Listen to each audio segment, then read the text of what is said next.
Hello, you're listening to the Eric McKenna Project. Are you ready? Welcome. This is the Boogie Street Studio. This is show number 1. And my guest is Miss Susie Cool. Thank you. I appreciate it. I know the formality, right? Yeah. It's kind of hard, I know, especially with him sitting over there. There's so much I want to get into, but first and foremost, I want to congratulate you. You are, and correct me if I'm wrong, you were the first female color commentary or color analyst, I should say, correct? For the Carolina League. Yeah, so I actually was the first female broadcaster overall in the Carolina League last year. Okay. I only served as a color analyst, so they've actually never had a play-by-play. Interesting. I didn't do any of that kind of work last year, but I was just the first overall female broadcaster. Okay. So this year it's definitely changing up a little bit. Yes, and let's go right into that. I mean, there's no format here. Let's just go with what is obviously most current. And you are going to be involved in the first, correct me if I'm wrong, the first all-female broadcast booth. How would you say that? It's the first, all-female broadcast booth in professional baseball. Professional baseball, period. Mm-hmm. So there you go. And it's all over the web. You've done multiple interviews, ESPN, the whole thing. So it's blowing up as it should. So first, accept my congratulations, because that is something that's amazing. And I've read a lot on you, and I've listened to quite a bit of interview material from you, and I want to get into a lot of it. I think your story is very compelling, and especially being a hometown girl. This is a Pittsburgh-based broadcast in which we're doing, and we would definitely want to get into that. But just right to the point here, when did you find out that you were going to be joining? And her name escapes me. You're Melanie Newman. And Melanie is going to be doing the play-by-play. Yes. And you'll be the color She'll analyst. be the number one. I will be the color analyst. So she won't be there for select weekends because she does do some freelancing work for the ACC network. Okay. And her sister's getting married, so she has a ton of stuff going on this summer. So whenever she's gone, I will actually be diving into play-by-play myself. So it'll be a different take than last year, but something I'm super excited about. Have you done play-by-play before? I have not. Okay. And I'm actually really happy that the first weekend I'm going to do it and kind of be on my own, it's the weekend before Melanie and I will actually be together for our first broadcast. So I have 3 games to kind of fumble my way around a baseball game for 3 or 4 hours, get my bearings for the season, and then on April 23rd, we can just rock it. Okay, so kind of a preparation for you as well. Yes. And that will round out your experience, too, a little bit before she gets here. That's great. And obviously, this is what's going on currently. Let's take it all the way back if we can. And we're not going to ask you for your resume, of course. I've got all kinds of information on you. But one thing that's fascinating to me is you kind of grew up, obviously, in a baseball home. Am I correct? And I did. Yes, you did. And the gentleman sitting off to your right here, Mr. Rob Cool. But you had another brother as well. Did all of you play baseball or baseball / softball? Yes, we all did. But what a lot of people don't know, and I'm not even sure if my brothers really remember, I hated baseball. Really? My original coach, my first coach that I ever had, Frank Capo in T-ball, he remembers, sending me out to right field, and I'd be doing cartwheels, picking dandelions. Like, I was that little kid. And I just didn't like it. I was not interested. I wanted to dance. I wanted to do a bunch of other things. And then whenever I was 12, I finally got back into the sport. Okay. And when I went into high school, my parents kind of, we all of us kids kind of had to pick one sport to play when we got to high school. That's how it was, or at least how I remember it for myself. Was that directed by your folks or by Rob? I kind of think I just followed the path of my brothers because I saw how good they were at their sports, so I kind of aspired to be like them. And so I picked softball whenever I went into high school, and then I also thought that was going to be what I played in college. That's what I had the best shot at. I wasn't tall enough to play volleyball in college, probably wasn't fast enough to be a track star for college. You couldn't do anything with competitive cheerleading other than go and cheer for a big D1 school. Sure. So I picked softball, and, I didn't go D1, but I went to St. Vincent, and I still got to play all 4 years and start. Now, you were a center fielder, is that correct? I was. Okay, so I did a little homework. Which also takes after my biggest brother, Robbie. Okay. We were the outfielders. Kenny was a middle infielder, third baseman. So Now, you took over the center field position due to an injury to the original starter when you were a freshman. Is that right? Yes. And then you never relinquished it. No. So Is that right or wrong? no, that's right. Okay. So Okay. at West Allegheny, I actually played primarily right field in my junior season and then left field in my senior season. Okay. But during travel ball, I was strictly a center fielder. You didn't see me anywhere else. So I knew how to play all three fields, and That helps. usually, yeah, it does help. And especially whenever you're going to college, you don't know which field you're going to play. So that's, it was fine whenever I started in right that season. And right fielders are primarily known as having one of the best arms in the outfield. So I definitely liked having that. But unfortunately, how it happened, my teammate did get injured, a couple of games into spring training that year. And then I kind of just took over and became captain of the outfield for 4 seasons at St. Vincent College. So Okay. So it was an intentional thing, but obviously, as in most sports, talent always rises to the top, and it happens. I understand. Your college experience playing baseball, or playing softball. How do you look back on that? I mean, is that a very fond memory for you? I asked that question because I know of athletes who excelled in their sport at college, but when they look back at the entire college experience, often the rest of it left them flat. Did you like your experience at St. Vincent? Yeah, I loved St. Vincent College. I can't thank them enough for the friends that they gave me and the memories that they gave me. Right. I was that kid that I went to class, I got good grades, but I also had fun while I was at college and played my sport and made the best friends that I have now. In high school, I didn't like softball as much, but I also had to work a lot harder in high school. Okay. I still worked really, really hard whenever I went to St. Vincent. I never gave that up, but that's what my high school softball experience taught me. So, especially being so young, I kind of, nobody, whenever they're that young, they want it instantly. Certainly. So that's what I learned from my high school playing days. And then whenever I got to St. Vincent, and I didn't start in center field, Right. That's why I was put in center field after that injury, was because my coaches knew how hard that I worked, because I never stopped working. Talk a little bit about when you were, right before you went to, let's say, your high school years, maybe your junior high years. I read somewhere where your father was extremely involved, and you were taking trips, I think into Ohio, or you were doing a lot of, 2 hours back, 2 hours front, but obviously your parents were very involved. Did you always feel that drive toward the game? At some point it just clicked for you, and you just, you just basically, it became a part of you? Yeah, so I would say definitely in high school, I was seen as mostly an underdog. My high school. Why would that be? I just felt it? I just felt it, and honestly, I wasn't good. And I was that kid. I had to work to be as good as I was by the time I was a senior in high school. And, the reason why I saw it was because I was sitting the bench. I didn't make varsity my sophomore and my freshman years in high school.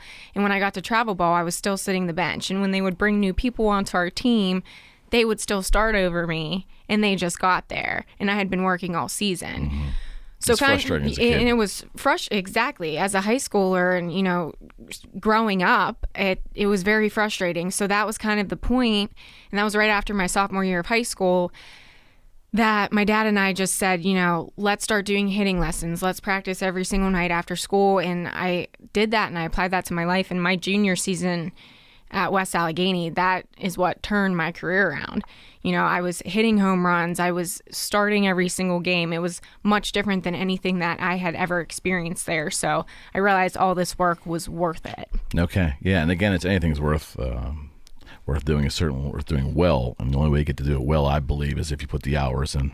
There's always that 30,000 hour rule, which sounds like you probably had a heck of a lot of hours hitting softballs. Yes. That's right. Well, your senior year in high school, how did you pick St. Vincent's? I mean, was that on your radar? Did you have multiple ideas of where you may want to go? So that's where it got a little bit tricky, because I did end up becoming pretty successful, especially with travel ball. I was just making, my bat wasn't always the greatest thing, but it was pretty consistent. Okay. And I was fast, so I could always get on base. My glove was what shocked people. If I was in center field, I could catch a ball at the right field foul line and make it look like nothing ever happened.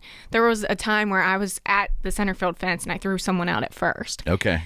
So I was getting looked at by huge not huge schools, but decently sized D1 schools. And I actually went to a couple of showcases. I was the MVP of a showcase, and we did a bunch of tournaments. I was contacting Middle Tennessee State University, and the coach actually came to one of my batting lessons and watched me practice and everything. And I ended up getting mono. Oh, my. And I was supposed to go on this visit, and we were supposed to discuss everything. And even if I went to that visit and nothing worked out, I was supposed to go to a showcase that was back at the time called USA Futures. There were only 125 people in the nation that were asked. My batting coach somehow got me into this showcase. That's exclusive. So if I didn't work out a deal with MTSU whenever I went on this visit, then guess what? In a couple of weeks, I was probably working out a deal with somebody else. I get sick, and I ended up not being able to go to either. Like literally 3 days before the visit, and then I was so sick they couldn't figure out what was wrong at first, and it took them a while, and then I think I slept for like a month and a half straight whenever that happened. That's mono. Yeah. It was so bad that my dad actually replaced my door in my bedroom while I was sick, and I didn't even wake up while he was replacing it. It was that bad. Oh, yeah. So after all of that happened, I was pretty heartbroken. Sure. And my mom at the time worked at LaRoche College, and she had this, deal, but we could get a scholarship opportunity. Right. And so I was looking at a lot of the schools on that scholarship opportunity list. And honestly, I just kind of got complacent, and I was like, I'm just going to go to Waynesburg like Robbie and Kenny. Didn't really want to look anywhere else, was kind of throwing a fit, I was being a teenager because I didn't get my way. Like, my dreams were not coming true. Sure. So, I was set. And then my parents kept saying, you got to go visit St. Vincent. You got to go visit St. Vincent. And so I did. And I ended up... Why did they know, or why did they have a preference there? I'm not really sure, to be honest with you. I think that they just wanted me to look outside the box. Okay. I think that they were just like, don't, just trying to get me out of that funk, kind of. And I think that, your parents always know you best. So maybe they thought, hey, if she goes to Waynesburg, she's just settling for this. She's not looking at anything else. She's not going to be happy. So my dad took me on a visit one day that they had a game in the spring, and it was, I think, April. You should know where you're going to college at that point. I'm graduating in like a month and a half, and I ended up falling in love with it and just decided, hey, this is where I'm going to go. Well, it worked out, right? It was perfect. 4 years, practically started every game. Is that right? Yes. Wow. And that's was it primarily center, but you played left and right as well throughout the 4 years? So just my freshman year was whenever I played right field. Okay. Yeah, I didn't. Then you moved to center. Yeah. I think if I played a different field, I couldn't even tell you. It was maybe a handful of times. Okay. Yeah.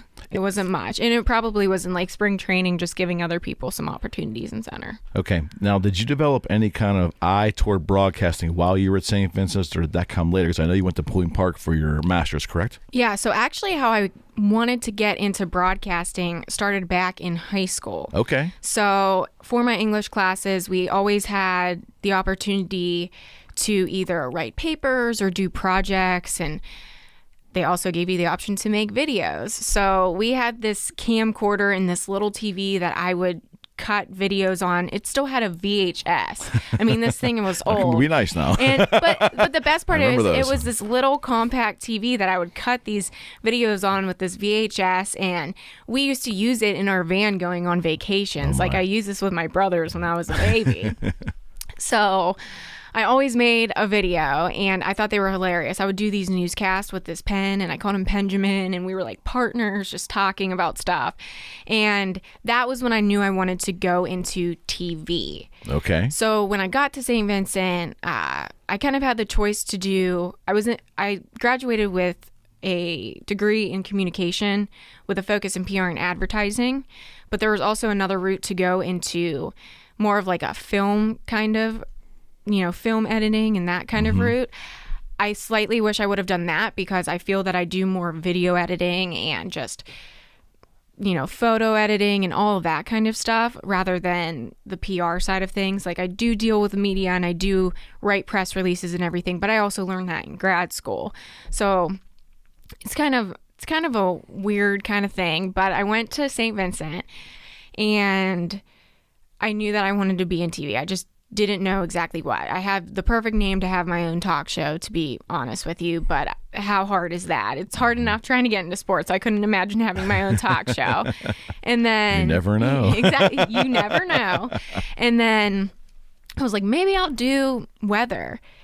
And then weather. Yeah. And then that was really on your horizon. Yeah. Weather. Okay. Well, it was an idea. And then I took astronomy in college and I ended up getting, I'll be honest, a D+. Okay. And I said, obviously that was not the route. Yeah, I said, nope. I know that astronomy is different than weather, but if I can't even figure out the stars in the galaxies, I'm probably not going to be able to tell you if it's going to rain tomorrow.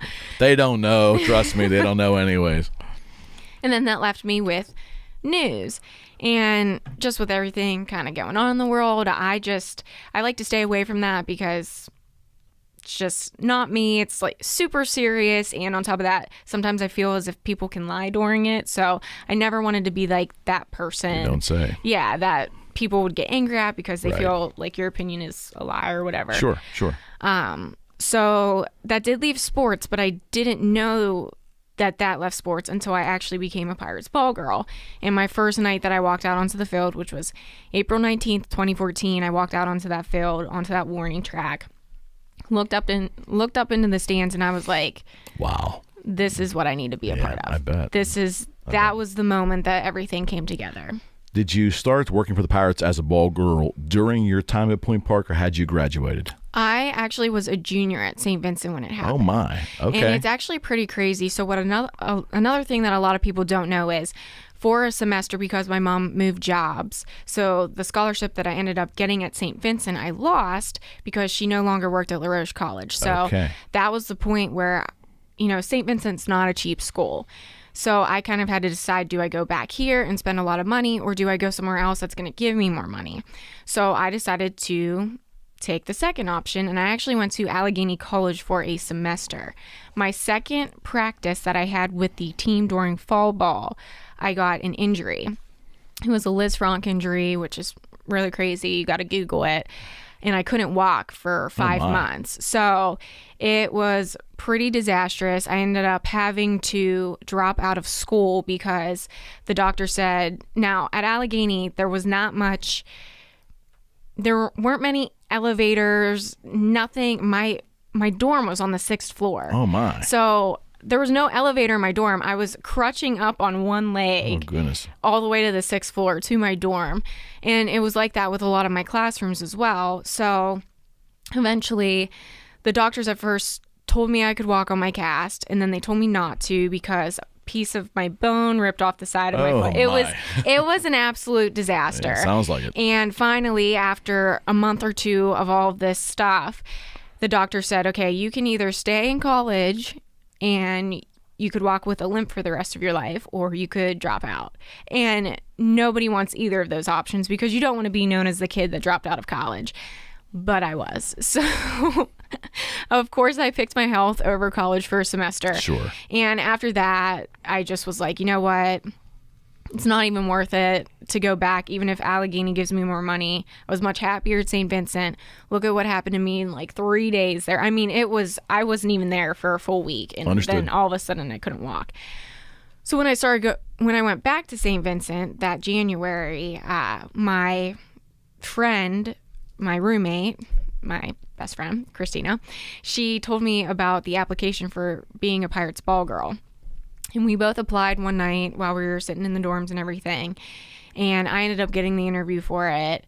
And she unfortunately didn't, but that was in my junior year of college. But it's just kind of crazy because if I was at Allegheny, I don't know if I would have been able to take that opportunity because it's not as close as St. Vincent was. Right. So that's something that I always think of, why did I just make that choice? Like, hey, this wasn't for me. I'm going to come back. So that's kind of how that all panned out. So make sure I understand this. So you are on campus at St. Vincent, right? Mm-hmm. And the Pirates would have a 3-game homestand or 6-game homestand. You'd make that drive from St. Vincent's back and forth to work at the ballpark and then drive back to school? Yeah. Huh. Okay. Yeah, and that's a pretty healthy drive. It's not bad, but that's not the only time that I did that, because whenever I was working with the Pittsburgh Penguins as a media relations intern, because I had to get an internship before I graduated. Right. So that was during my super senior semester, since I dropped out for that semester. And I was driving home all the time, and then I was coming back and taking classes. Yeah. So make sure I understand this correctly. During your last year or two at St. Vincent's, you had the ball girl job with the Bucks, but you also were doing an internship with the Penguins? It was, so my junior and my senior year, I was a ball girl with the Pirates, and then it wasn't until my super senior semester. Super senior, okay. So it was only for one semester that I was with the Penguins. Okay.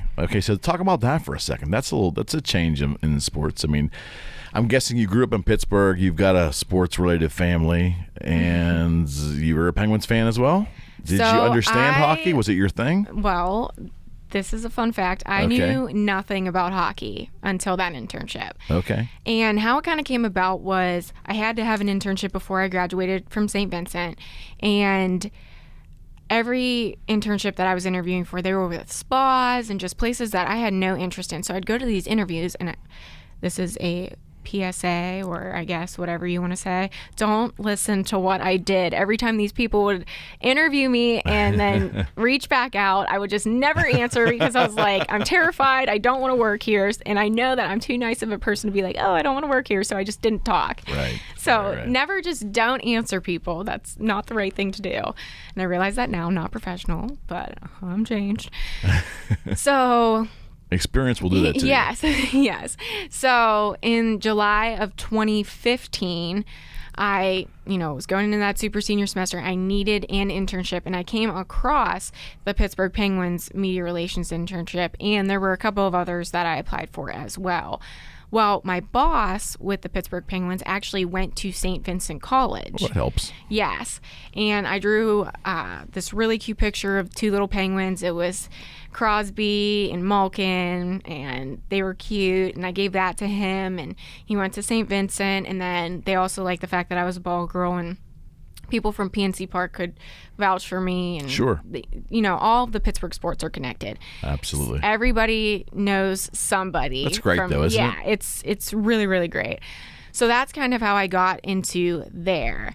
But the thing is, and my boss, I'm pretty sure he would even say this to this day, is he kind of took a leap of faith, I guess, or just kind of took a chance. Yeah, took a shot in the dark whenever he hired me, because he knew that I didn't know anything about hockey.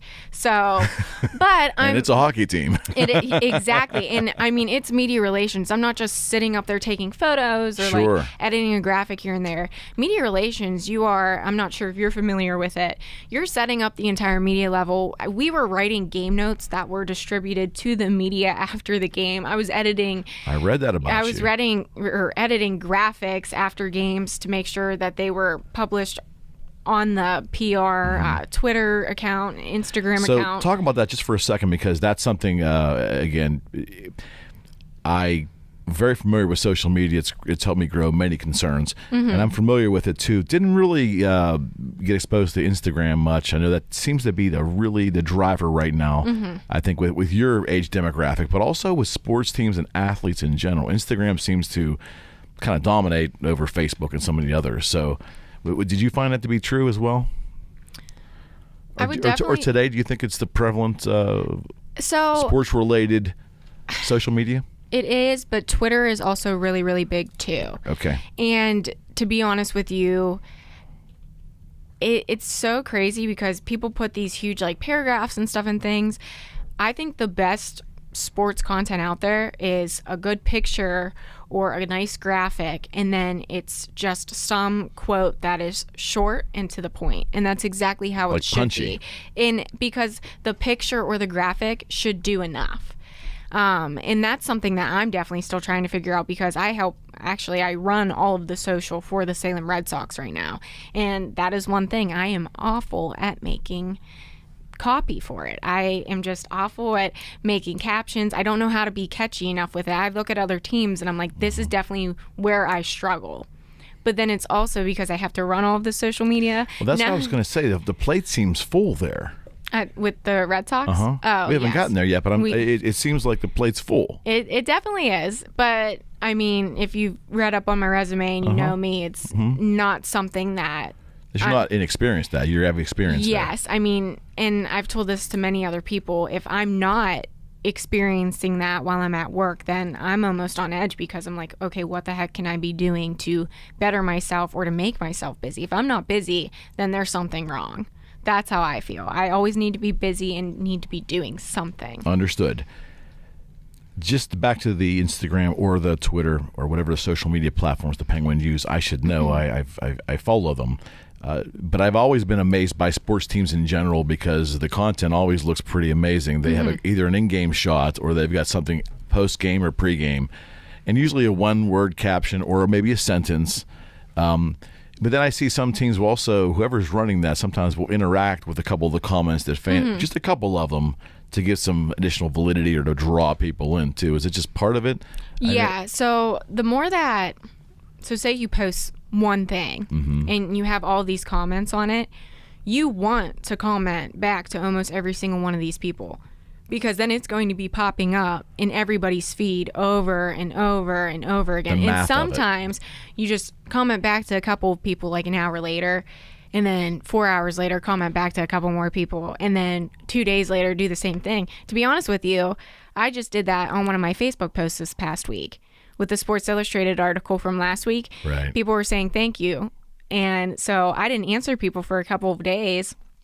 I went back, I answered people earlier this week, and then guess what? I started getting more likes on it and getting more comments. It's been fascinating for me because you're actually helping me, because this is what I yearn to understand as well too. But also what you have to realize with bigger sports teams is, and a lot of people don't understand this, it's not just one person that's running the social media. And sometimes it is. Sometimes it truly is. But even with the pros, like the Twins and the Pirates, is there still? It just depends on the organization. Yeah, it's going to depend on the organization, but there are so many people that help with it. So the team photographer, his camera, every time he takes a picture, is sending to the social media person's phone. Right. And then there's a person that is sitting in the media level during the game, and they're either tweeting or they're helping come up with copy, or they're sending stats to whoever's taking care of the social. And then also a lot of social is planned out in advance. And then if it's, something like a game, obviously that's something that the people that help with it are doing during the course of the game. So this is something, again, that, and again, it's just an age difference between us, but I will share with you, that's fascinating stuff to me, because when I grew up, obviously social media wasn't around, and the game had to hold its own weight. I was even sharing with your brother a long time ago that during a Pirate game, to me, my senses are kind of like being bombarded constantly, where that wasn't part of baseball many years ago. The game had to hold its own weight. Does it make any sense? Am I making any sense? But I'm fascinated how, like, on the Twitter feeds, on the Instagram feeds, it's almost play-by-play now. I can pull up like the Red Sox or even the Pirates Twitter feed, and I will notice that it's almost a play-by-play, or maybe inning by inning, and that's a whole other dynamic to me. Well, and that's exactly what I just said. You have the photographer on the field taking care of stuff, and then you have the media relations person or someone who has to deal with the digital content sitting up in the media level, and they're tweeting the play-by-play, and then the person who is just like in charge of the socials, making sure all of the scheduled posts are coming out. They're filtering through the pictures to even tweet some stuff. It's just it's a whole crew that... The Penguins, though, where did you fit into that, or did you do all of that? I did not do all of that. No, I was in PR and media relations. Okay. So actually they have a whole separate social team. So the social that I helped out with there was actually the PR social. Understood. So there's actually a whole separate Twitter and Instagram account called Penn's PR Lady, and that's what we were helping make graphics for or sending our game notes out on. And then we had a shot during the Three Rivers Classic. We each got to be the media manager / PR liaison for a team during this tournament, and I had Robert Morris, but we got to run the social. We made all the graphics, all the game notes for our teams and everything, and it was really cool. But that's when you realized how much work goes into all of this. I remember I graduated in December. It was December 19th, and that tournament was like 2 weeks later. So I was staying at the stadium even 2 weeks after I graduated. Wow. I already got my credit for it. Sure. I wasn't getting paid, and I was just working this tournament. But I'm glad that I did because, you know, that tournament, even though the whole internship taught me stuff, that tournament taught me actually how to be this media relations person. Understood completely. Because it sounds to me it's almost impossible to imagine. The pace of a game is such, whether it's hockey, baseball, basketball, whatever, the pace is such that if you are live streaming and live updating Instagram, it's got to be an incredible amount of work. One person can't do it all. There's just no way. And that's, so with the Salem Red Sox this year, I'm the on-field host, marketing and promotions manager, color analyst, run the social media. So I do have a promotions assistant. We have a video production assistant. They're going to be helping me, you know, run the game and everything, but I'm the on-field host. I can't, if we have a good inning break game, I can't sit there on my phone and be like, hey, by the way, we're going Facebook Live right now. So, like I said, it's a lot more people than others think. There's a lot more that goes into it. Like you said, I physically can't do all of that. Now, you know, back in October, I was the only one running the social. Whereas now that I got this promo assistant in last week and the video production guy in 2 weeks ago, we're having a content meeting next week and we're going over how we're going to run this stuff. What will be the biggest change? Like, as for those who are in that market that are watching regularly, what will they see that's different? So they're definitely going to just see a difference in copy and just kind of a perspective on stuff. How I'm going to kind of run it is next week when we have this content meeting, we'll have it with a couple of different people from different departments with the Salem Red Sox. So my GM will be there, some salespeople, some corporate sponsorships. But then I just want to sit down with my promo assistant, the video production assistant, and I want to say, hey, okay, you know what? You run Twitter this week. You run Instagram. I'll run Facebook. And then we'll switch the next week of who runs what, and then switch the next week. And then after we all kind of get a feel for everything, you know, if someone's like, I love doing Instagram, let them run Instagram if they have an eye for it. If they love running Twitter, let them run Twitter. You sound like a good manager already. So, and my idea behind this is, you're never supposed to have the same content for any social media. And that is what I lack. And it's just because I didn't have the help the past couple of months. And I can admit it. I am bad at social media. I am bad at running social media. I'm just kidding.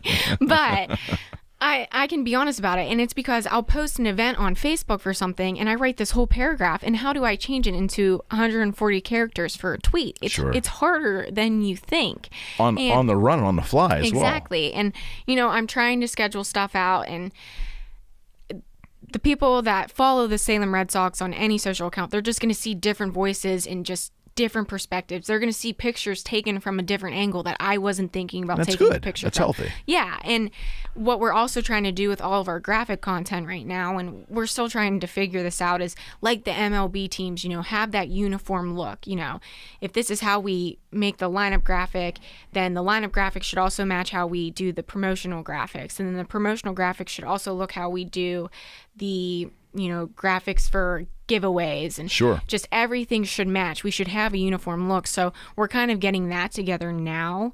I don't know if it's going to be perfect because this is the first year that, you know, this organization's really trying it. And then I'm still figuring out how to get everybody on that same page too, because this is my first year being a manager. So that'll be interesting. But, you know, everybody's going to see whenever they look at the Salem Red Sox, these different voices, this uniform kind of look, and then different perspectives on pictures and all of that kind of stuff. And another thing you have to think of with social media is it can't always be sell. And that's another problem I have is my sales team. What do you mean by that? In terms of just obviously you're referring to souvenirs, clothing, things like that. It has to be blended into that? Yes. Okay. So whether it's merchandise or it's tickets or it's for an appearance from someone, you don't always want to be selling stuff. And if you are selling, you got to do it in a subtle way. So it's like, hey, like this hat. And then, you know, you either pin a link on it, or you show them how to get to the website, or they look at the picture and they're like, hey, I do like that hat. I'm going to go to the website the shop now button on Instagram. Or if it's like Jackie Bradley Jr. is wearing, one of our new hats that we got in the store, post him with that hat, tag him in it. Right. Or he posts a picture, he tags us in it, that drives him to our Instagram. We post a picture of the hat that has the link to the hat and drives him there. So it's just, there's so many different, complex. Yes, there's so many different ways. And it's even just something like this. You can take one idea, and there's a guy named Gary Vee. I'm very familiar with Gary. Yes, and I've been reading one of his... For years. Yes, I've been reading one of his books, and basically, and I'm sure if you're familiar with him, you take one idea, and then it's like a pyramid. You just go and you branch off of that. You make sure you get all of this video content. You cut it up into small pieces. You put that on your Twitter. You put the full video on YouTube. You put another small piece on Facebook. You take pictures. It's a plan. Yes, there's just so much, and it all comes from that one idea. So you can make a ton of content from one little thing. And that is what I am trying to figure out how to do still. But that's, if anybody is trying to get ready and really put themselves into social media, that's what you have to do. That's what you have to listen to. It all sparks from the idea. Yes. The initial idea. So, as you can probably imagine, if you know anything about me, I follow the Oakland A's. The reason I bring that up is I've been following their Instagram, not so much the Twitter, but the Instagram for years now. And I've watched them evolve. For a while there early on, it seemed like they were pushing product almost at every post. And I don't know if that turned off people, but then they moderated it and they got more refined in the way they deliver things. And it was almost more subtle. Does that make any sense? I think they refined it over time. Do you find that Major League Baseball or any sporting team, professional, at any degree of professional level, do you find that they're still trying to figure it out? Yes, I think social media is so evolving. It's not going to be the same in 6 months that it was today. It's kind of scary. Yes, but that's just something that you have to think of. I mean, a year ago, there wasn't the social media called TikTok or Lasso. There was Vine, and they did it with... Poof. Yeah, amen to... Vine, and now they have TikTok and Lasso that are kind of just like revived versions of them. Right. But guess what? In a year or 6 months, they're probably not going to be here. So there's just so much that I think everybody is still learning about them. So it's hard to really perfect it just yet.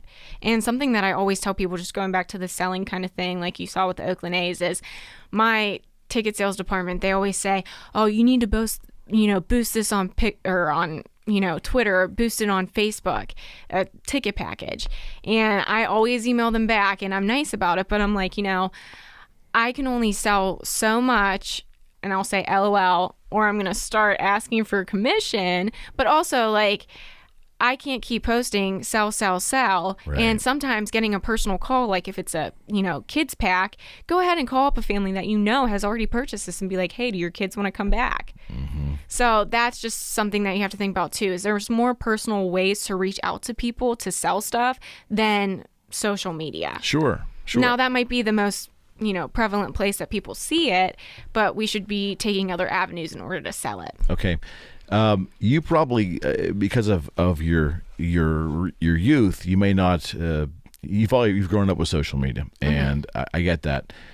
What I love about it is it gets me more involved in the game. I'm a Pirate fan.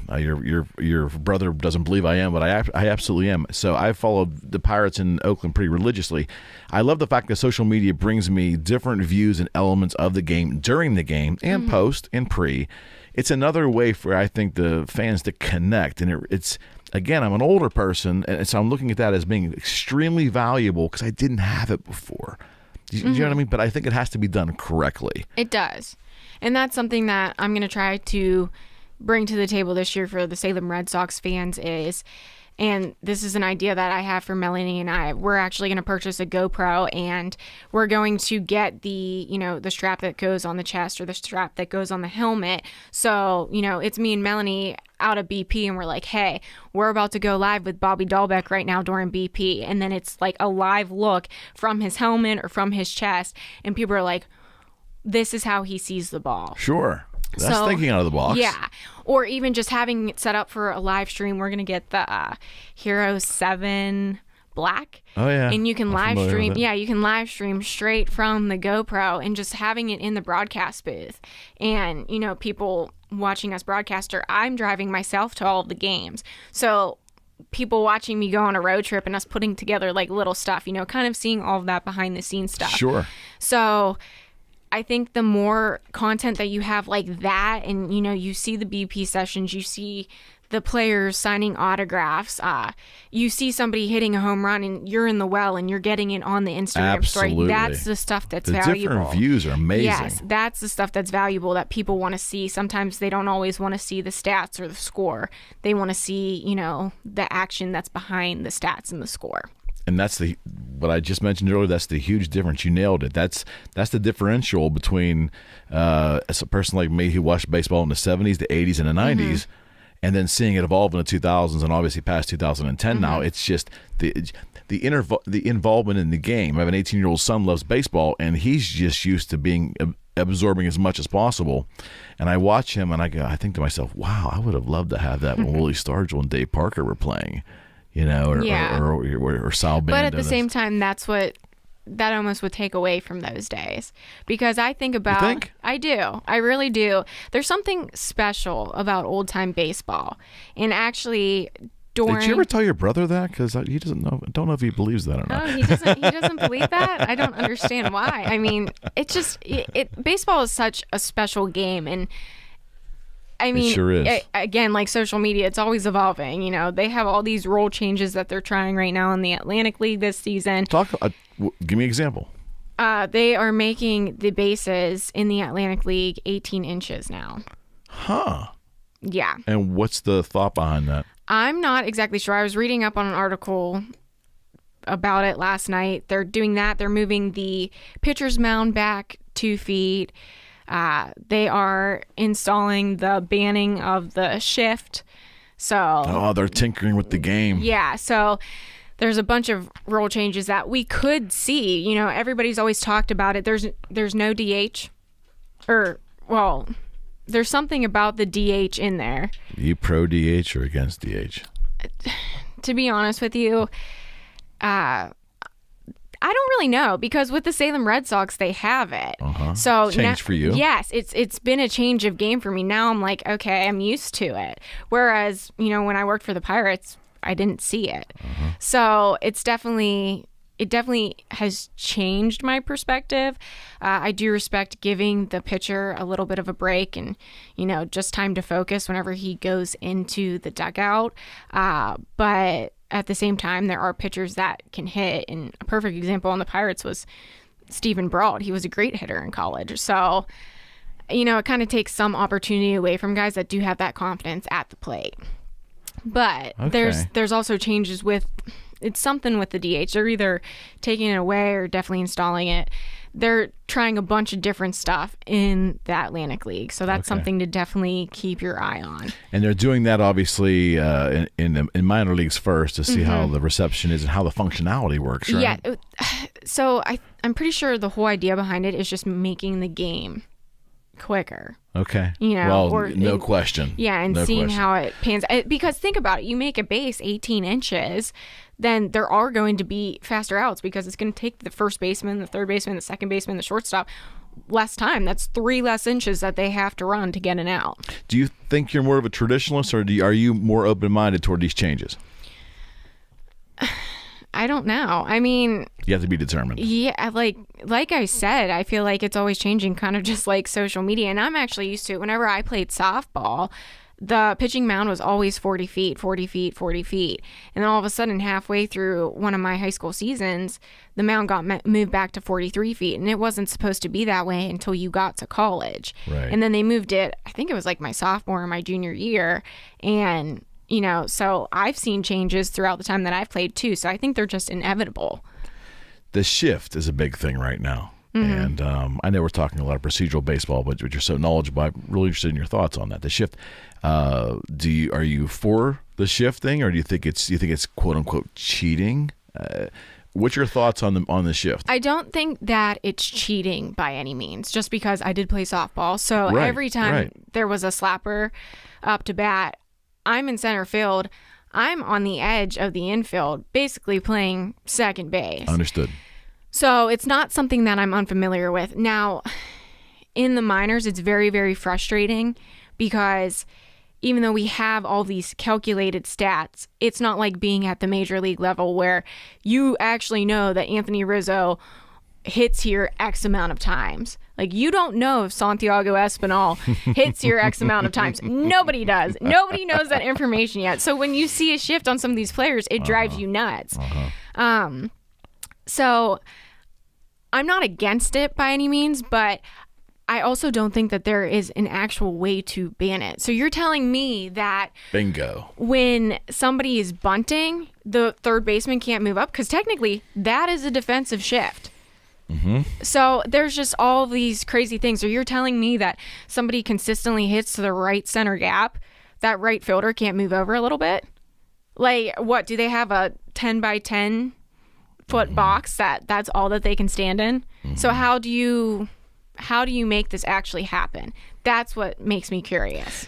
The question I would have is hypothetically two things. First, let's say the left-handed pull hitter. So now there really is no one on the left side of the infield at all. I find it amazing to me that players get to this major league level and can't punch a ball through there very well. That's just, there's no moving the ball around at all, which seems to be an obvious thing to do. That's odd to me. But the other question I had that was more prevalent, I think, to our discussion is, how do you feel they'd be able to decide? Would they go like an imaginary line at the second base going out to the outfield? How would they determine what's permissible and what's not permissible? So two things on that. First of all, you would think that these major league batters would learn to go the other way. Okay? You would think. I'm not agreeing with you on this. Okay. I'm not. Okay? And why not? And I'm not because, and it's in one of my episodes of Keeping My Cool, my little spoof that I do. And we're going to talk about it's that. like 0.093 milliseconds that it takes for a 90-some mile per hour fastball to get to home plate. Sure. Tell me what decision you've made in that amount of time. None. Exactly. So to ask them, they're already at the major league level. They're the best of the best in the game. No doubt. So they already have skills. So to question them on why they can't do that, it has to be hard. I'm sure it's extremely difficult, but I will tell you, growing up, I watched guys like Rod Carew, and there were people that could spread the ball around Tony Gwynn. It can be done. But those are the creme of the creme. I get that. I totally get that. It definitely can be done. How about laying down a bunt, though? If you're laying down a bunt with no one covering on the left side, I mean, that to me is a little more reasonable ask. But if you're one of those, power hitters, you're not bunting. You're not being asked to bunt. You're not being asked to bunt. Okay. Good point. Yes. Very good point. Very good point. Okay, I'm sorry. So what the other point with that was, what did you say before? How are they going to determine what a shift is and what isn't a shift? So that's a question that it drives me nuts, because you're telling me that there's a ball up the middle, the shortstop makes an incredible play on it, and he passes second base, throws the guy out at first, and you're going to be like, nope, you crossed the line. They can't do it. It is impossible. So how do they regulate that? Exactly. Or it's the center fielder. They're literally in the middle of the field. So what? Can they not go to the right? Can they not go to the left? I know I'm being a little bit ridiculous right now. No, you're not. But it's just like, how far can they move? Like, the center fielder is literally in the middle of the field. So where can he go? So I think it's going to happen where they may try to do some rough things. I'm guessing, as a fan on the Major League Baseball part of it, they may try to do some rough things to try to give it a rough outline, but I don't think it'll stick. Just like the pitching visits and the time, there was a clock that kind of went away, right? Is the clock still there, but it's not really being enforced? So that's another thing that they're trying in the Atlantic League. Okay. There are no mound visits unless you're changing the pitcher. Really? To speed the game up, naturally. To speed the game up. And last year, actually, in the Carolina League, we had 10 mound visits per game for each team, obviously. And the mound visits even included when the catcher would just go talk to the pitcher. That would speed things up. Potentially, until they learn not to do it. And they call it their signs, I guess. I don't know. So they are thinking of ways, which honestly, I didn't exactly mind that last year. I thought that, 10's a good limit, because sometimes it does get a little out of hand. It's like, every 3 pitches or whatever. Sure. I think that completely taking them away and only letting the pitching coach come out to the mound whenever he's taking the guy off the mound. I think that that's a little bit brash, but to me, being more of a traditionalist, I still love a DH, but I think the great thing about baseball to me is the build and the crescendo. So in a tight game, when there is a break and the manager or the pitching coach goes out, I think that gives the time for additional audience to swell in anticipation. I think that's the beauty of baseball, or part of it anyways. And when they start trying to speed things up, and I guess it's because they feel, whoever the powers that be, maybe the networks, maybe MLB, do you think it's because they just don't want the 4.5 hour games? Again, I don't know how about this? What do you think about the players taking excessive times between pitches? I mean, do you think they should keep that 1 foot in the batter's box, step out for a second, adjust themselves, and come back in? Because that was supposed to be a thing. That was also a thing whenever I was in college. We couldn't take too much time out of the batter's box. Okay. There are some things that I do agree with. I don't think a guy should be standing outside the batter's box for 30 seconds. Like, let's not be excessive. He's batting, clipping his batting gloves around. Yeah. Josh Donaldson. But I think that there are, like you said, the crescendos and then the little valleys and all that stuff. Sure. And sometimes people try to make the pace of game a little bit slower just to get that focus and, kind of to keep the other teams on their toes. Sure. But then also, I think a good approach now, if they're going to try to speed up the game, then keep the other team on their toes by speeding it up. Understood. Bringing it to them. You want a fast-paced game, then let's go. And maybe that's something that pitchers are going to have to start learning, or batters are going to have to start learning. The pitcher's out there putzing on the mound and he turns around, the batter's already ready. That's going to throw him off guard. There's no question. Or, the batter's taking his time. He sees that the pitcher's about to throw the pitch. Like, that's, again, going to put that guy on his toes. So no question. No question. I agree. Let's shift for a second. I just want to talk a little bit about your time as a Pirate Ball girl, because talk about the first day again, because that to me is a monumental thing. I think it would be for anybody. It's a little intimidating too, walking down there and looking up and seeing all those people. Yeah. So there are two profound jobs that I've definitely had. Pirates Ball Girl is one of them. So again, back to April 19th, 2014, first day I ever walk out onto the warning track at PNC Park. That was the job that changed my life, because it made me realize what I wanted to do. Did you realize it that day? Kinda? A little bit. Okay. But the time that I really realized it was in 2016, whenever I became the live production intern with Root Sports. That was the job that changed me and made me the person that I have become. Really? Okay. And so that's how I always think of those two jobs. And getting that Pirates Ball Girl job, I didn't realize how much it had changed my life and kind of the path that I was going on, until you look back at moments like this and you think, after all this news came out a couple of weeks ago about making history, there was an entire Reddit feed on my name. I found it. And a handful of people actually remembered me as Susie, the Pirates Ball Girl. And you always have to think back to those little moments. You didn't realize you were... A handful? Do you think there's only a handful? Just a handful. My mother, who knows your mother, hypothetically, I didn't know if you knew that or not, but says, "Oh, I know Susie. Cool. I've been watching the Pirates every day for the last 10 years. I know Susie very well." Yeah. I'm like, "Okay, Mom." But the point was, I think there's a heck of a lot more people that know you than you think. Yeah. Well, looking back at that Reddit thing, it's just, you don't realize what an impact you made, I guess. To me, I was always just fielding foul balls at PNC Park. But you must have had a great relationship with the broadcast booth up there, because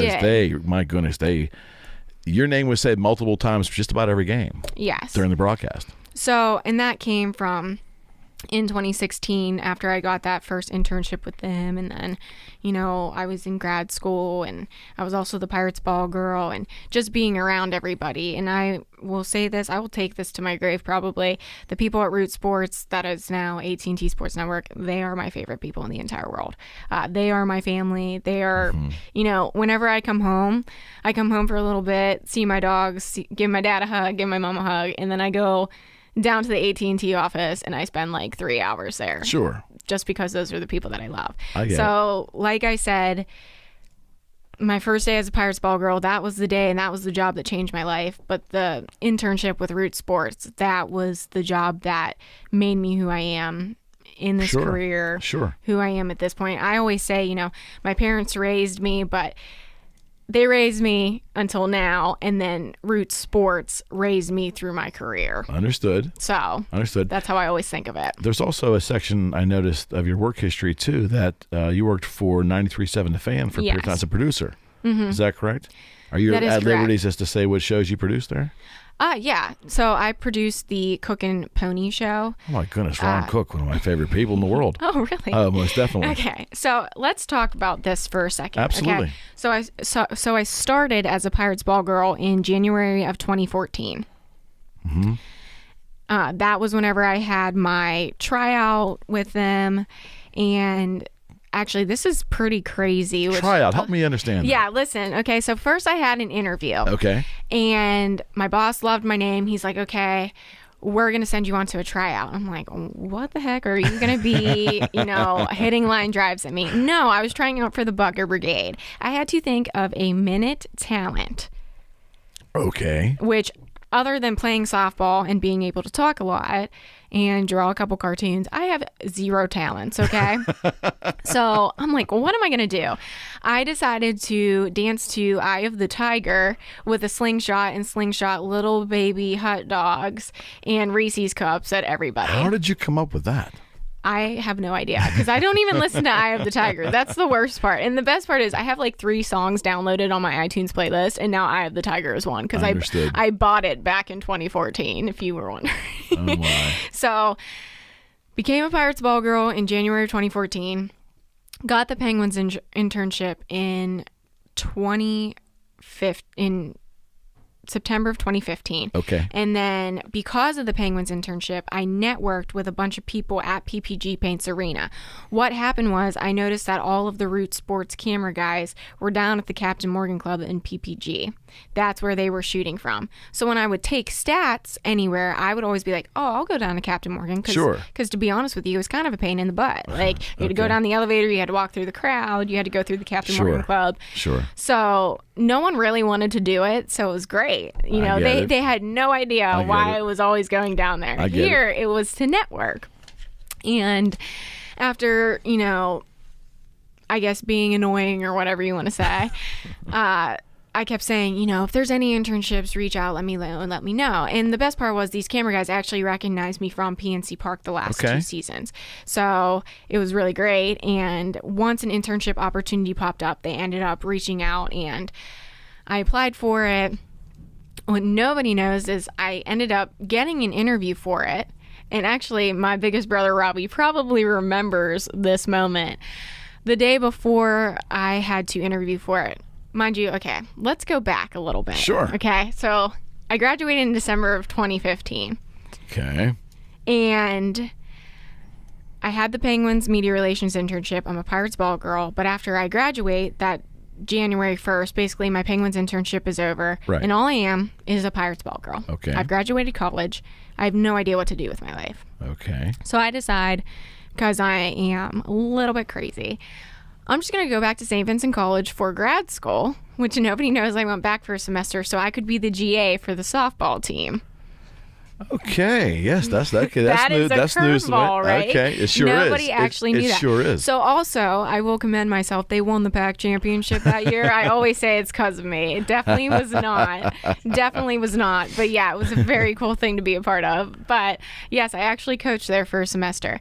Now, in January / the beginning of February was when word got out about this internship. I applied. I ended up getting an interview for it. And it was the perfect time because I realized that I kind of made a rash decision going back to St. Vincent and coaching. Coaching was not for me. I'm not assertive. I'm nothing like my brother Robbie when it comes to that. You know, I'm more of a just hang out, go with the flow kind of thing. Although your management skills were definitely, when it comes to social media, that's gonna help I am getting better at, delegating duties and everything, but I'm also that person I like to take on a lot myself, so it's kind of hard to do that. So I get this interview opportunity.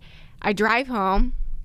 because I was at St. Vincent coaching. Mm-hmm. You know, I would drive up there like 2 or 3 times a week to go to practice, and then I'd drive home. And, Right. you know, if I had to work an event for the Pirates, I would. I worked at Bath & Body Works at the time. You were busy. I was busy.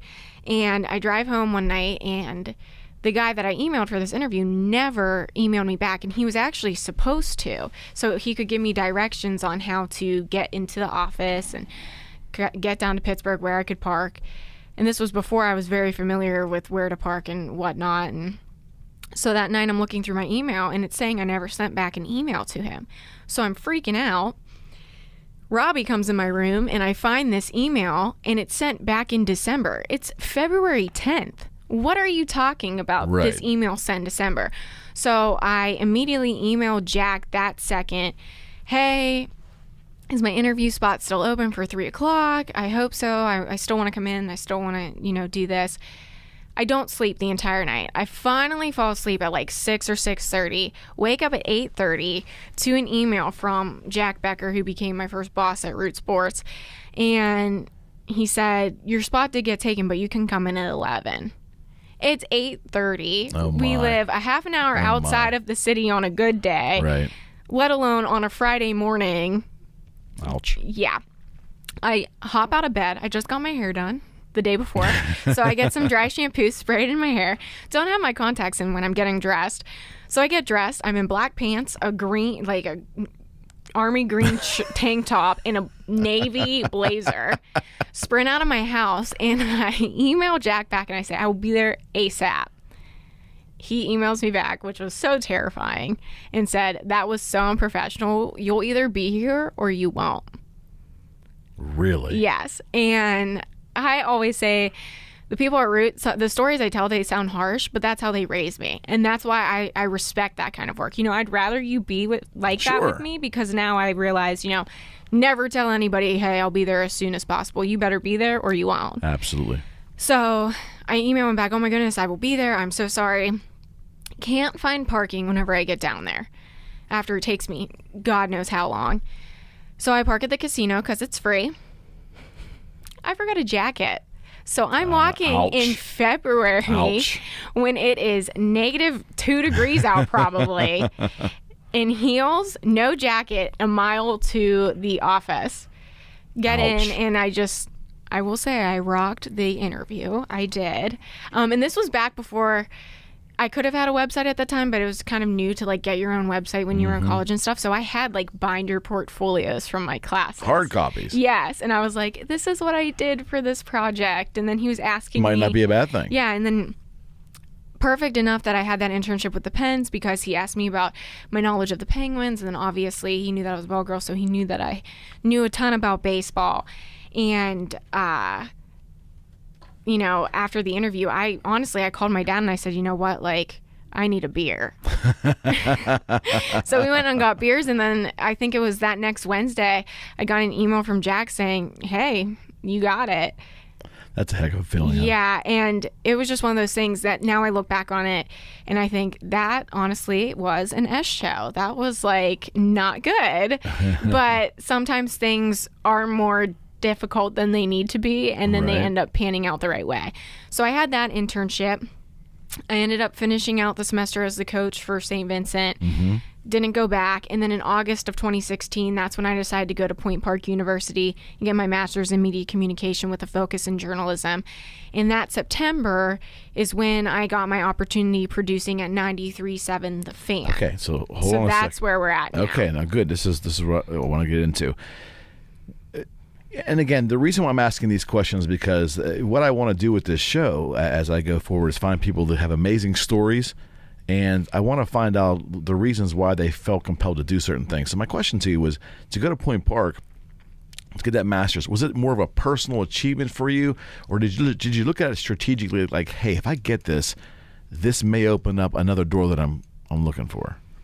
I thought of it as, yes, this might open up another door. I also thought of it as just another thing to add to my plate, and I wanted to get more of the journalism experience, and I knew that Point Park was a good school for it. Okay. I also can admit that some other people might not admit, that I was trying to push off my student loans and going to That's a pretty good strategy. and going to grad school will do that for you. Yes, it will. Kids. So if you want to take a note out of Susie Cole's handbook, go to grad school. Yeah, and hopefully your my son's loans will listening. be pushed off.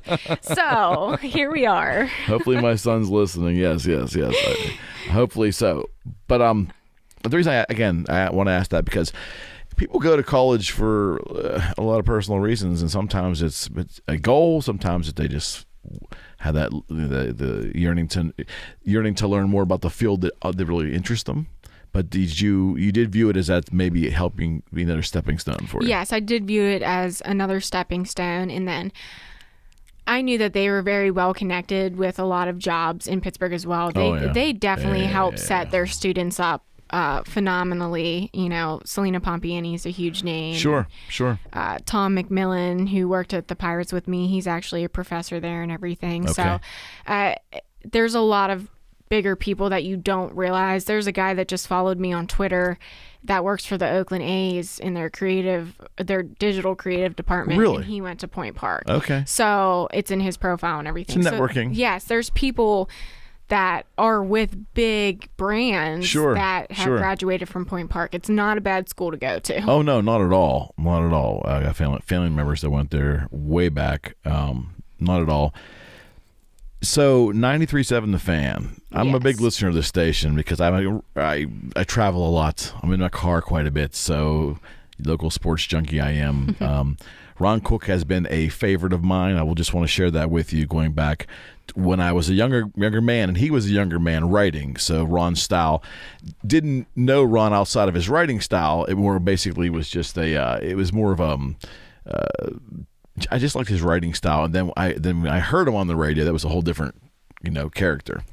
But so it was Andrew Filipponi and Ron Cook. Yes. And this would have been the show that comes on at noon to 3 or 11 to... It's 10 to 2. 10 to 2. So that wasn't my show that I produced. So let me rephrase this. Okay. I would do a lot of weekend shifts, a lot of Sunday night baseball where you just play commercials and you kind of hang out during the game. Some Pirates games. If I had any free time during the Pirates season, I could run those games too. Sure. But my boss, who is a senior producer there, Joe Cap, I hear that name constantly. Yes, and I love Joe. He's near and dear to my heart. I actually just went and visited him and Ron on Friday. Okay. He took a lot of vacations my first year because he felt confident that I could run his show for him. Okay. And so whenever he wasn't there, and there was a period over Christmas where he wasn't there for 2 weeks, and it was my show for 2 weeks. That's very cool. Yeah. I mean, I wasn't helping with content or anything, but I was taking the call. I'll tell you what, you want a job that's going to give you anxiety?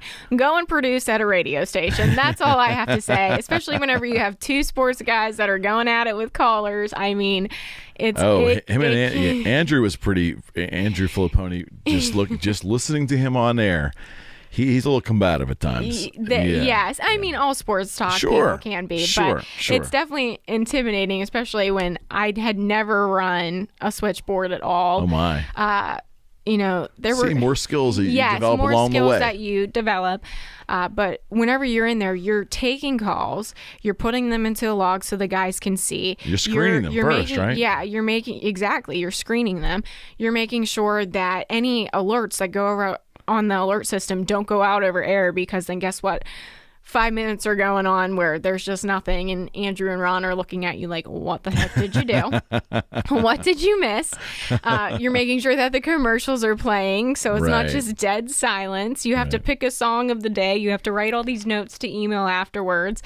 It's a lot. And then you're sitting there and you have to answer the phone because Ron gets a little mad when you don't answer the phone immediately. You don't say. Yeah, gets a little mad when you don't answer the phone immediately. So it was I got yelled at a couple of times, I will admit, but rightfully so. Because what a cool job, though. For me, the way I look at it, it'd be a very cool job. Yes, it is a cool job, but at the same time, whenever I went and visited Joe the other day while he was doing it, I looked at him and I was like, thank God I don't do this anymore.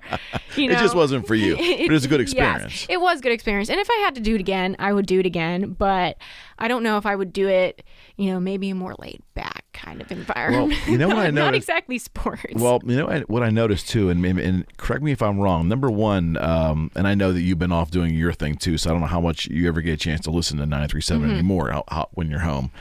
They flipped. Yes. They flipped. Ron's now working with Joe Starkey. Is Joe that Starkey, right? and then Mueller and Pony are working together. Yeah, that was different. And Eric Hagman was the producer at one time for that. Do you know that name? Wasn't he a producer for? He does the news, maybe, or 20-minute, or every 20 minutes there's an update. Okay. It's a sports update the sports powered update. by Bowser. But he's Newsall. not producing it then. No. Okay, because they moved him to a bigger role, I think, recently too. So Matt Cole is the one who produces the morning show. Relationship? Not relationship. Relations. Koll. Different. Okay. Yeah. So he produces the morning show Different family. with Dunlap and Chris Macnow. I think. Yeah. Yes. Yeah. And then Joe Cap still does the 10 to 2, and then 2 to 6. Right. Craig Riley is the producer. Right. And then after those shifts, those were the shifts that when I was part time, and if I wasn't working for Joe, it would be like a 6 to 10 shift, and those are the most terrifying. Which people don't know is like, there's not actually somebody that just sits at the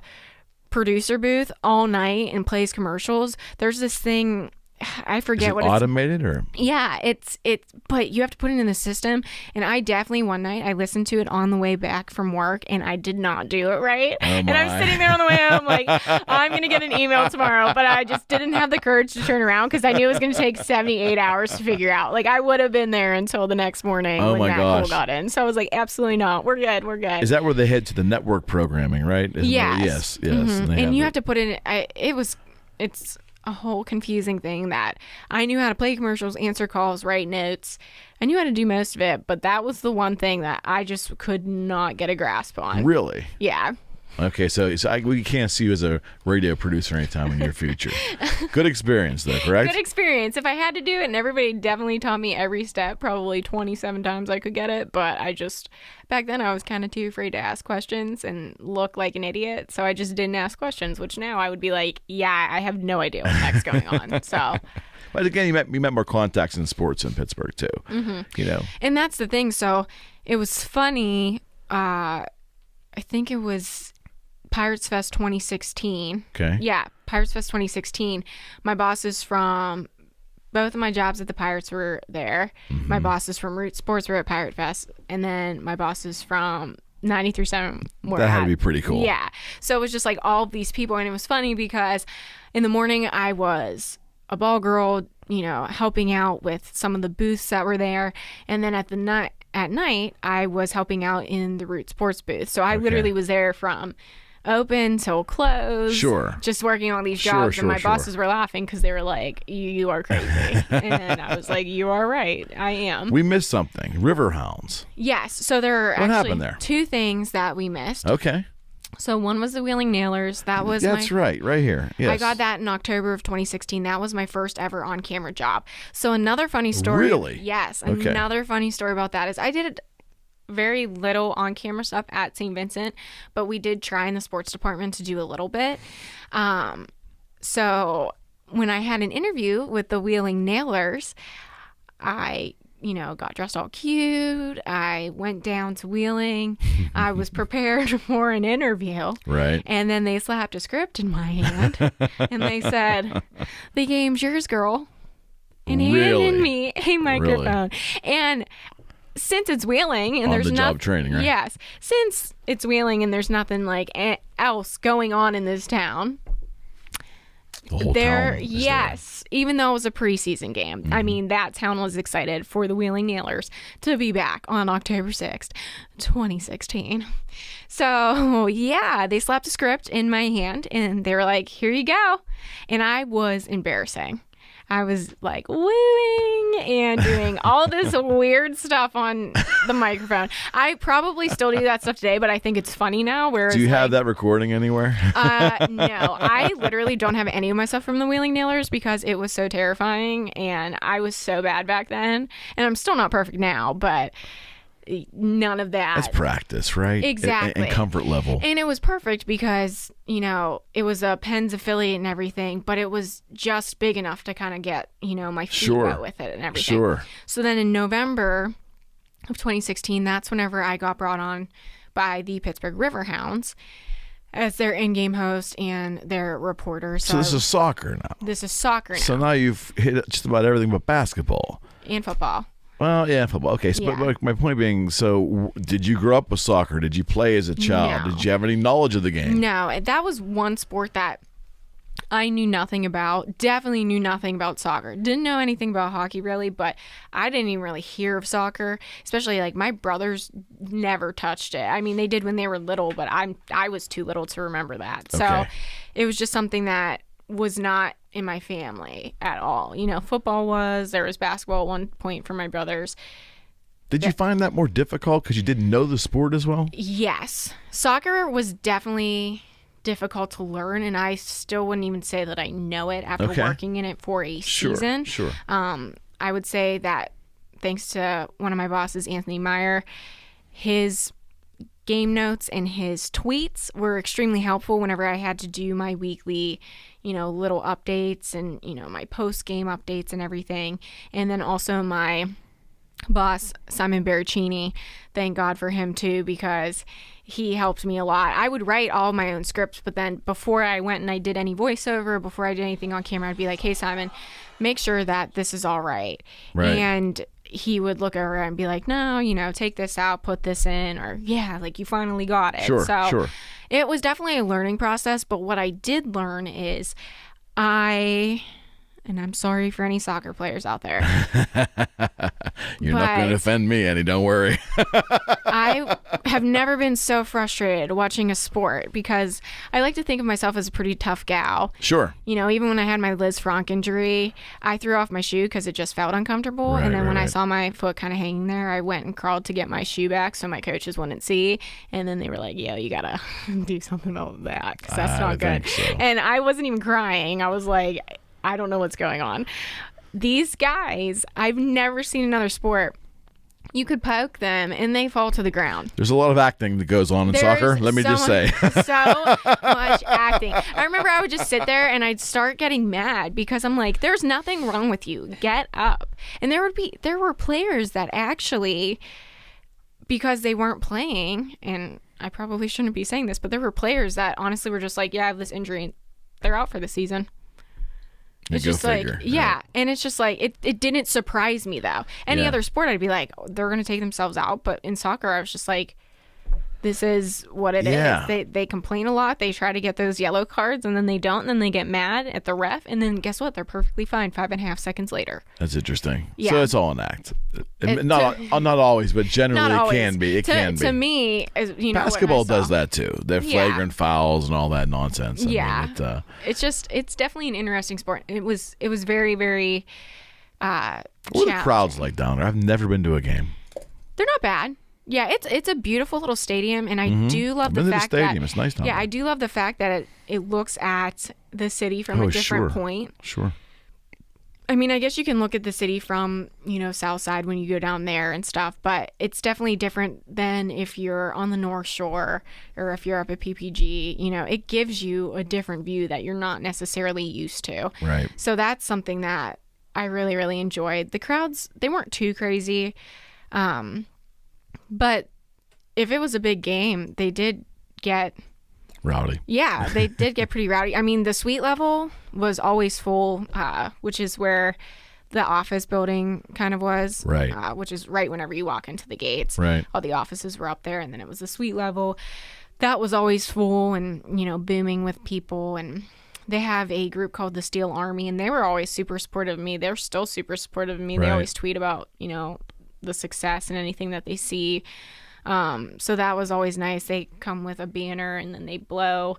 It's like this smoke that's yellow and blue. So that's kind of cool. Sure. But it is a different crowd. I mean, soccer people, if people like soccer, I mean, those people love soccer. Oh, I know those people. And it is the best sport. There's nothing better. The football. Yeah, I love baseball, and I think it's the best sport ever. But if someone's like, oh, I like something else. I mean, if you tell someone that soccer is not the best sport, Well, it's just unheard of. that's a European thing too. That's a world thing because that's the universal sport outside of the United States, the most universally played sport, and that's the world's version of football. But my goodness, I've always wanted to go to Riverhound games, but there always seemed to be something else that was a little more interesting to do. So I never made it down there. So that is where I say they will struggle. Okay. Because when they open up their season, it's, they've been playing preseason games now since February. Right. So if you think about it, who wants to go to a preseason game or even a match in March or April when it's freezing cold out and you could sit in PPG Paints Arena? Yeah, it's going to be more expensive, but you're also watching the Pittsburgh Penguins. And then when baseball season starts, forget about it. It's either the Penguins or the Pirates. Right. And then playoff hockey starts and could be going until June. So again, goodbye Riverhounds. Yeah, they're sandwiched into a bad season. And then bad timing. And then all of a sudden, when that finally does end, it's still Pirates season. And then a month and a half later, Steelers start. No, absolutely right. So, no, that's absolutely right. I mean, people just, like I said, you have to be a really, really big fan. That's who goes to those games. I think that it's fun and it's cheap. And again, you get to see a different view of the city. So, sure. I mean, it definitely, what it's opened my eyes to is now wherever I move next, Salem unfortunately doesn't have a USL or an MLS soccer team, but I would go to a match. Mm-hmm.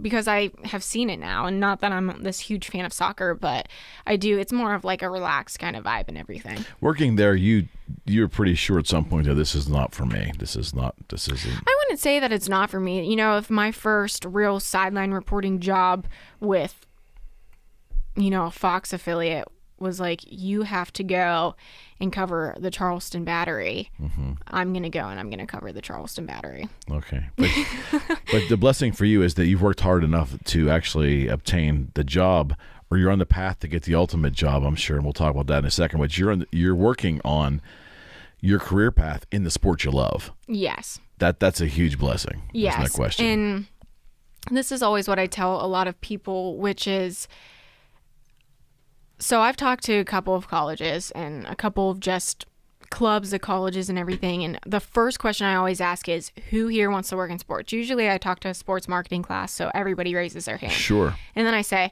okay, who wants to work in a specific sport? And, there's always a number. And then I'm like, okay, name it. And you hear football, you hear swimming, you hear this, you hear that. And I'm like, okay, good luck. This is how I open up a talk. And I say that because, and I know I had this mindset, especially starting as a Pirates ball girl. Oh, I'm just going to walk, onto a ball field and that's going to be my job. Right. That's not the case. No. That is not the case at all. And actually, my broadcasting partner this year, she is another perfect example. She wants to eventually end up working in baseball, but she's covering swimming and diving for the ACC network. She covers Troy football. She's in Canada right now covering axe throwing championships. Really? Yeah. So if you think for 1 second you're just going to walk out there and work in the sport that you absolutely love, you might, but that is a huge risk. You got to open yourself up to other opportunities because that might not be the first one that you get. Okay. And adaptability. Yes. So that's honestly why I appreciate the hockey, the soccer, and the baseball. It makes me appreciate baseball just that much more. And I always have Your heart's there, though. Yes. I always have the philosophy, if I went down to the Wheeling Nailers and I can ask these hockey players questions about the game that they played, and I can, go down to Highmark Stadium and I can, BS some soccer. Sure. Then imagine how great I'm going to be at broadcasting a baseball game or asking questions to a baseball player. So I always use that as my test. If I can talk about these sports that, not that I don't know, but I don't have that much knowledge in compared to baseball, imagine how great I'm going to be at this. At the age that you are now, you're in your infancy in this career as well, too. So you've accelerated so fast, so quick. You care to share what some goals are? You don't have to be specific in teams and cities and all that stuff, but obviously this is a big thing here. This all female broadcast booth in professional baseball is a big thing, and obviously it's brought a lot of attention to you, which take it all in and use it to your advantage. I can assure it's the only little tip I will give you the day as your interviewer. But I will say, is Major League Baseball on the horizon for you? Is MLB a future goal of yours? Yeah, hard to say, or you're going to see where things take you. My first goal is to just be a sideline reporter for a team. Now, if that is in help me understand what that is, like post and pregame kind of thing, or no, what? that would be like a post and pregame host. Okay. So that would be like a Fort, a Rob King, Okay. a Stan Savran, Okay. Or an intermission host, during Understood. hockey. Understood. So a sideline reporter, for football, it is someone that's on the sidelines, giving the injury updates or saying who's not in the game because Gets cold in that sport. Yeah. And, if I have to take on another sport, I will. I'll take on football, I'll take on basketball, whatever. The reason why I want to do baseball, though, and this is Robbie Smikowski for the Pirates, or Familiar it's with him, yes. Dan Potash for the Penguins. Right. They tell these stories in baseball because the season's so long, there's so many games. You can talk about, what is actually going on with these players, and you can introduce the fans. You can make them feel as if they know these guys. You can talk about an interaction that, Trevor Williams had with a fan the night before, how he gave a kid a ball, and all of a sudden that kid, he found out right after he gave this kid the ball, he's going to the hospital tomorrow and he's getting open heart surgery. Sure. Anything, and that didn't actually happen, but that's just something that could happen. You're the storyteller. You're the conduit. Yeah, we are the storytellers Right. as sideline reporters. And Right. specifically for baseball, it's just with it being such a long season, So many opportunities. there's so many opportunities to do that, and that's what makes baseball so special. So that's why the end goal would really to be a sideline reporter in baseball. And then as Really? everybody knows, we're the Pittsburgh Pirates. But that, again, and I always say this because everybody's like, oh, you've worked so hard. I have, but I have a lot more work to do. You do, but you have your whole future. You've done so much so soon, and I think that is where you can really hang an outsider looking in, you can really hang your hat on. Really. Yeah. And you're humble. You come across as being very humble. You know your story well, which is great, which I think anyone who's moving toward a goal should know it, but you're also very humble too. But you are exceptionally well respected in Pittsburgh from the fan base of the Pittsburgh Pirates. That I'm safe to say that for the amount of people I talk to on a daily basis. And I kind of leaked this format of this show to a couple of key people, and I mentioned your name to many, many, many people, and there was everyone that knew baseball knew you. So Yeah. feel good about that. Yeah, it Definitely feel good about that. It definitely is special. And yes, earlier this week I interviewed with somebody, and while he's doing this interview, he's a grad student down in Florida. He's writing for this small baseball blog here. He's from Pittsburgh. He went to Washington and Jefferson for his undergrad. So we were, rivals in the pack. And, as he's interviewing me, not just for this small baseball blog, he's also interviewing me to do a paper for one of his classes, talk to somebody in the industry. Sure. And he actually compared me to iconic woman in baseball. And that's something I've never done before, even since this news broke. Well, let's talk about that. Yeah, Let's talk about that. even since this news broke, I never thought about that. You don't feel that you don't honestly feel that what you're going to do or what you're about ready to do here is trailblazing?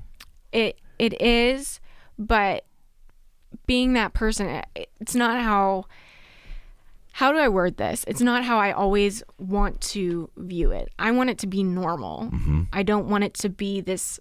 It is a huge moment, but at the same time, like you said, I'm trying to make it. It shouldn't be a huge moment because women should have the same opportunity. Exactly. Yeah. And Females, I've said this before, and it's, in an article that Minor League Baseball wrote earlier this week too, is, why did it take this?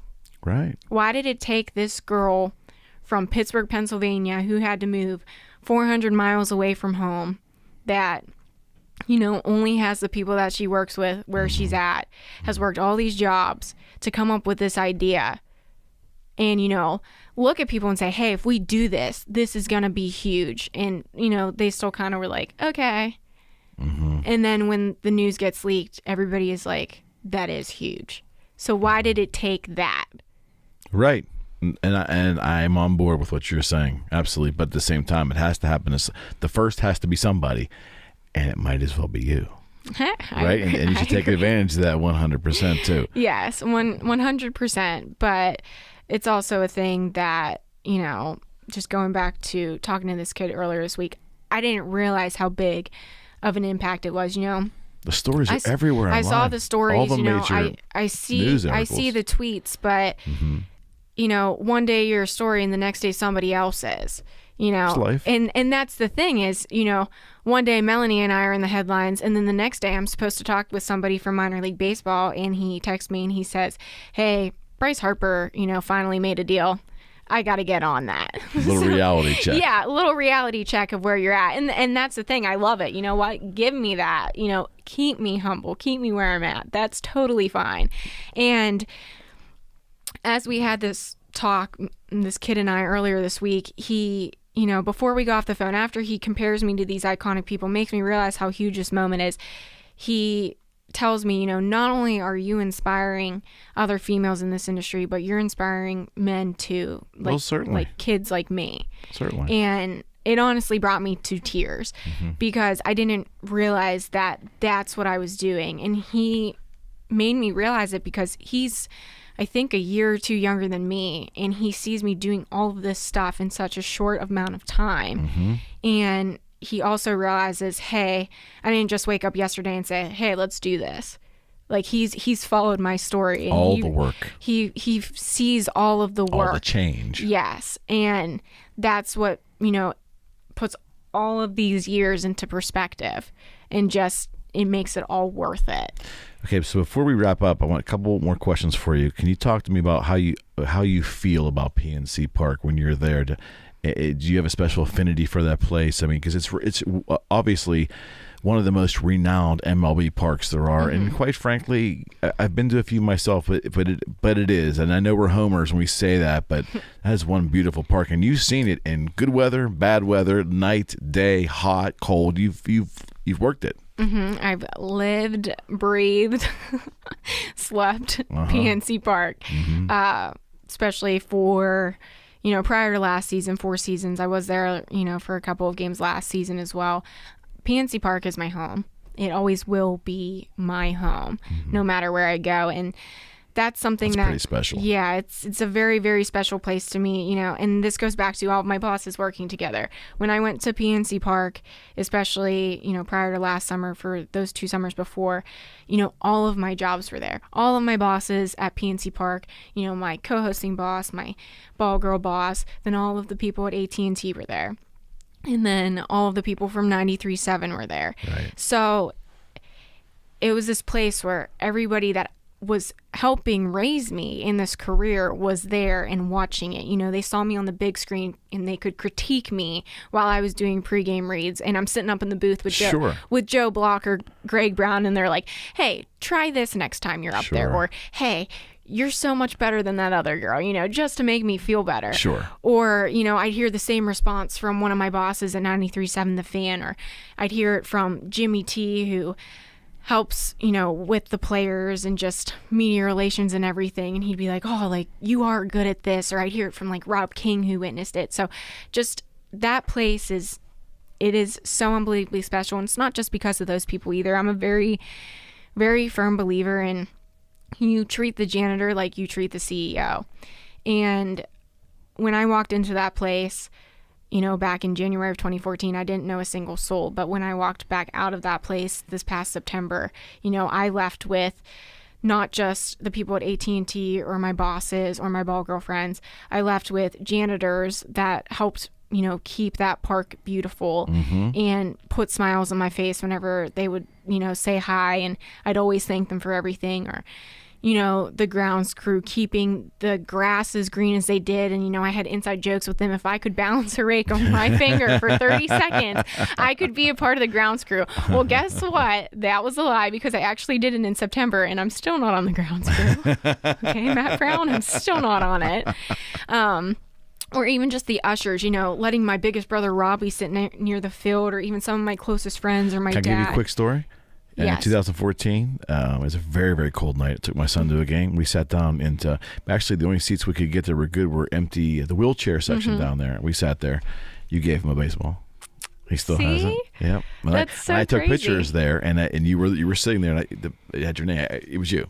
So it's a small world. It's a very small world. Yeah. And I told Major we were going to do this today, and she goes, "Did she give me the baseball?" I said, "Yes, she did." Kid, small world. Exactly, small but world. It's even just interactions like that, and I have many season ticket holders that I'm still close with. That I bet. I have their phone numbers. I bet. I'm friends with them on Facebook, and they're following my story. You have to make discretions about who you give balls to too. And I know that I always wondered about that. Do you get an instruction like, "Hey, mix it up and look for to youth"? Is it up to every ball girl to make her own decisions? And I mean, you obviously give it to a kid, certainly. And some nights are easier than others. Like if there's one kid in the section, you're like, yes. And then if there's like 58, you're like, oh God, I'm gonna get knocked. This could be terrifying. So yeah, but again, just going back to talking about PNC Park and everybody that's there, it's just the fans became family, and then Clint Hurdle.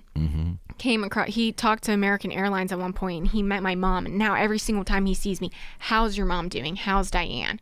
Those are the quality human being. And it's just, Jordy Mercer's not there anymore, but Jordy Mercer, whenever I came back last season after he didn't see me all season, as I'm passing the dugout, going to third base, he's like, where have you been? And I'm like, I have a real job, Jordy. Like, I can't be your ball girl for forever. And so my last two pieces of advice, and I always give this to everybody, is don't be afraid to hear no. Because that is going to be the worst answer that you ever hear. Think about it. If I would have never have asked late in April last year if I could go into a broadcast booth, I wouldn't be doing what I'm doing today. Mm-hmm. And what's the worst thing that they could have said to me? No. Yeah. So if you have an idea, you have something that you want to take a chance on, go ahead and ask for it. If they say no the first time, okay, go work on some things, come back a couple months later and say, hey, can I do this? If they say no, again, go and work on some things. Keep going until that person finally says yes, and you can take a chance on what you want to do. Be unrelenting in your desire. Mm-hmm. That's what I've always believed. Exactly. In, whether it's anything you try in life. So that is my first piece of advice. Okay. Don't be afraid to hear no, because that's the worst thing you will ever hear. Good advice. My second piece, I actually got it from my first boss at Root Sports ever, was every day that you stay in the business, somebody else drops out. Mm-hmm. And I 100% live by this. Perseverance. Because there are days where you're sitting on your couch scrolling through Instagram looking at somebody your age and they're living the life as a Fox Sports sideline reporter. Or there's days where you want to go get a salad from Zaxby's and you look in your bank account and you have $6.54 left. There are nights where it's 3:42 in the morning and you can't sleep because you don't know what you're going to do with your life. Right. And that's those lows that I'm talking about. But there's also somebody else that is, doing that same thing, laying in their bed, not able to go get a lunch, not able to afford getting a hotel because they're paying for their own travel. Sure. And they are actually giving up. Mm-hmm. Understood. So don't be that person that gives in to those hard times, because when you have those high moments like I'm having right now, that moment is what makes it worth it. No question. Everything that you've been through, all the trials and tribulations, and primarily the hard work, the justification of it all, and the reward of it all is probably how you're feeling at the moment. Mm-hmm. Exactly. And, I'm expecting this will probably last until, a little bit after that first broadcast. And then it'll probably be a season grind, mm-hmm. and there's going to be so many fun, great moments. But it's not going to be like the moments we're having now or on that game on April 23rd when we already have people from The Athletic coming to follow us around to do a story. Very cool. And that's only going to last for so long. And then you got to get into the grind. You got to go back to what you're doing. You got to perform. And then honestly, as the season comes, as always, I'll probably get the anxiety, what the heck's going to happen next. it's just what you expect. But if you keep pushing on and you keep moving forward, there will be something. I 100% promise. I want to thank you. This was awesome. This is very, very good. I learned a lot as well, too. Yeah, no problem. Yeah, you're on your way. You're definitely on your way. I wish you the best of luck in everything. We'll be following you. We'll come back and see us again. You promise? I promise. All right, more stories, too. Especially once this broadcasting starts, I can assure you're going to have some more tales. Yeah, that is something, like I said, we're getting the GoPro, and there's going to be, that sounds great, I've though. always wanted to do a behind the scenes of how I'm actually starting it every time I, something happens or I have like a moment. Right. I actually have like a book started on my computer because I want people to see the realism behind this business and what it takes. So I'm hoping that these little videos and the broadcast kind of show like, hey, this is what it takes. This girl's driving herself. Well, you also have a very unique quality. I find that you are able to connect on video and you're able to connect with people. You're very sincere, in my opinion. Mm-hmm. And that idea of the GoPro is going to, I think, will be amazing because it's going to provide the fan another look at baseball that they don't have. It's going to be behind the scenes, and it's purely. Going to be a tale told basically by two chicks that are honestly changing the world. So it's definitely the baseball world. That's for darn sure. Thank you so much. No Appreciate problem. it. Come see us soon. I will. All right. Thank you.